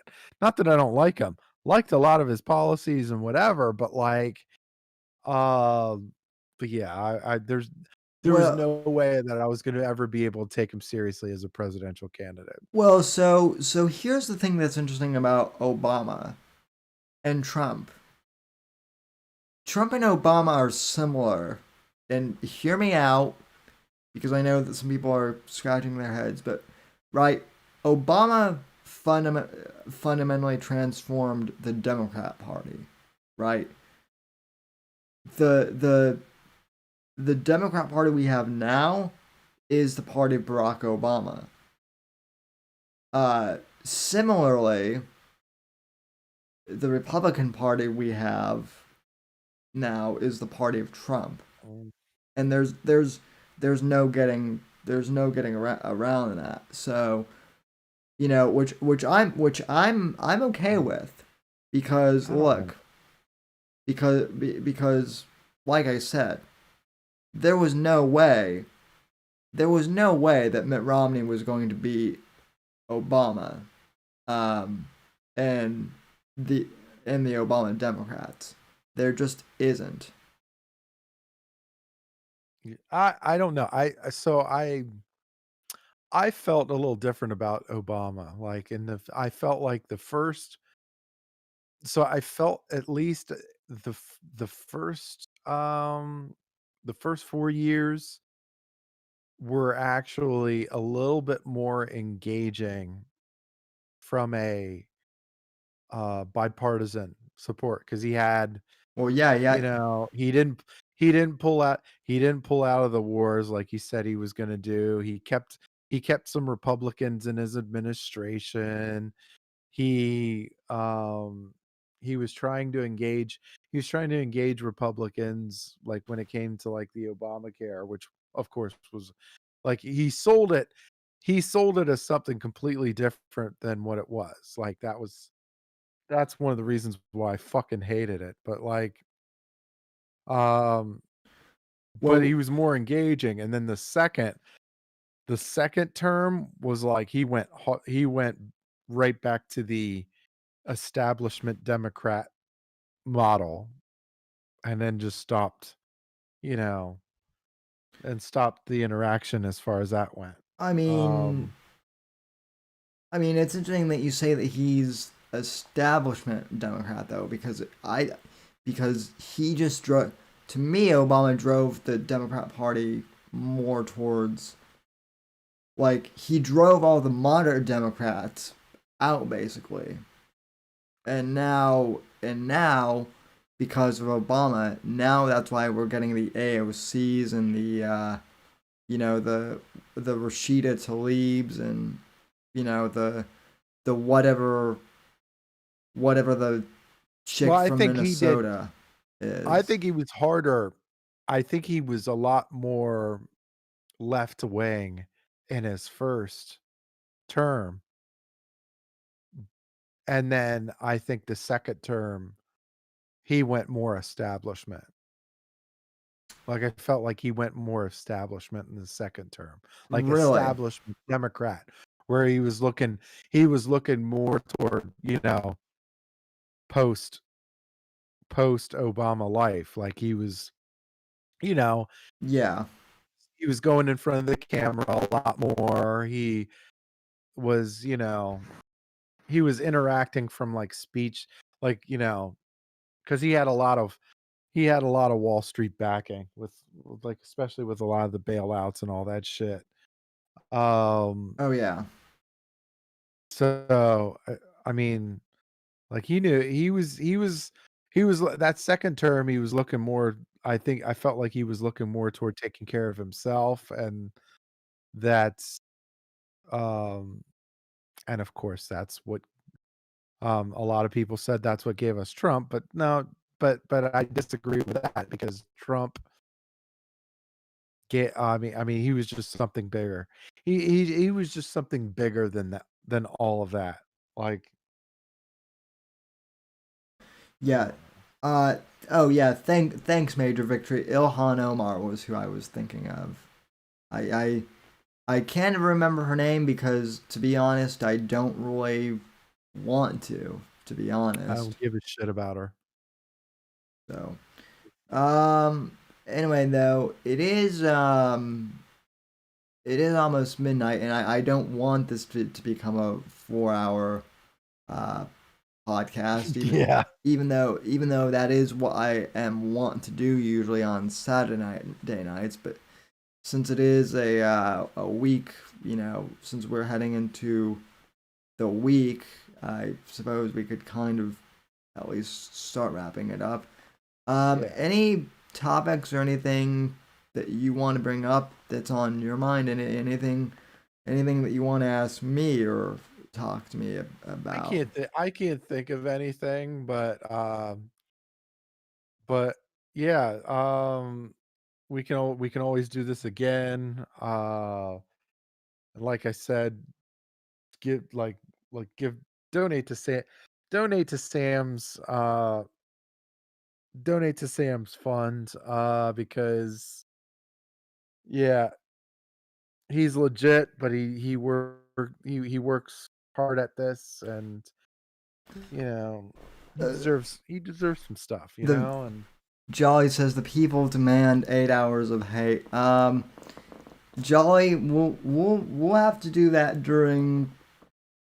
We'll have to do that next week, probably sometime once I'm off and have more time to do that, and more beer. I'm clean out of beer, so um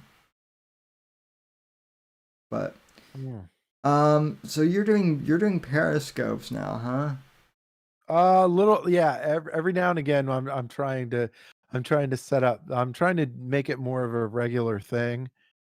A little short snippets, just to make it like a little bit more interactive, a little bit more, you know, I don't want to say engaging, but like, um, talk about stuff, but make it short enough to where people can kind of digest it. Because I know Mm-hmm. with some podcasts, 3 or 4 hours, that's a lot of fucking time. So, Well, uh, like I said, I try and do like a half-hour podcast during the week usually, but and Sean says, "What's your favorite color?" I see a red door and I want to paint it black.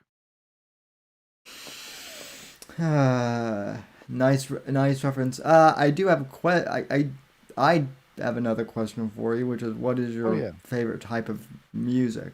Just off the top of you strike me No, I think I think I'm a mood listener. Mostly rock though. Mostly like the same. old school rock. But like, yeah, I'm like a mood listener though. Yeah, me too, I basically. got pissed off. I listened to a little bit of soul. A lot. Routinely I listen to a little bit of soul. But like with Sirius XM, they changed the Soul Town channel to like holiday soul, and I'm like, fuck Uh this. I mean I like holiday music, but yeah, I feel like I like holiday music, but like Apple Music now, they've and same with Spotify, like everything is holiday music. Yeah. So it's weird. I don't know. So no Oki, I have not been in a Turkish prison, but I have visited Semper Reloaded's place before, and that's kind of the same thing. So but anyway, Phil, where can we find you at on social? You can find me on Instagram, Twitter. Pluffy Phil is the screen name, one word, Pluffy Phil. Oh yeah, Uh, and why have we changed it to Fluffy again? because Dictator Phil was a little too aggressive. One of my friends like, it's a little too aggressive. You should just like change it or something. Nonsense. And now I can't. Now I can't change it to Dictator Phil anymore because like I tried and Wait. Twitter was like, it wouldn't let me.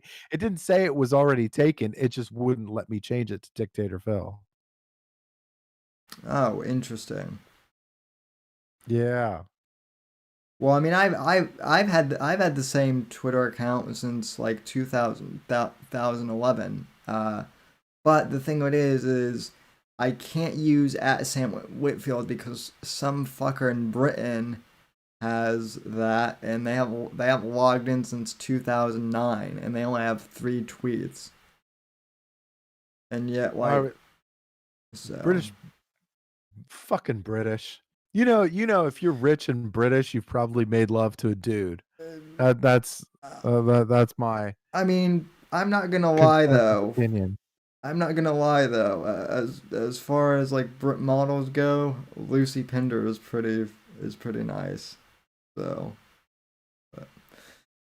but, Sean goes too aggressive. I call BS. Well, there you go, Sean. I've been saying that about Dictator Phil for a while. If anyone thinks that Dictator Phil is too aggressive, then if anyone thinks that Dictator Phil is too aggressive, they need to hang out with Jolly Rogers. Mm. Uh, Yeah, Jolly so Rogers looks like he's quite the aggressive. I mean, he's the fucking dread pirate of the of the Whitfield report and of the Savage Zone. Ooh. All So right. Well, it's been a pleasure as always. yeah, thanks for coming on, Phil. Yeah. I have one announcement, folks, that I would like to make, which is as you guys know, as I mentioned on Friday night, Dennis Miller is finally retiring from political podcasting, and I left a voicemail on his podcast. So hopefully you guys will hear that on on Tuesday. I think that's when the last episode premieres. So I'll post a link to that when it posts. So stay tuned for that. And then other than that, I'll be back next Friday for the Gamma Hug Box, and wish me luck on my final exam this week, and I'll talk at you folks down the road. So, uh, Bill, any final words? Uh, Thanks for having me on. Thanks for being on, guys. Guys and gals. Um, be safe and see you around. All right, folks. As always, from everyone here at NGC Studios, and on behalf of Dictator Phil and Versa Media, God bless, God save this great nation, God, freedom, legacy in that order, and I will see you on the next Whitfield Report. God bless, folks.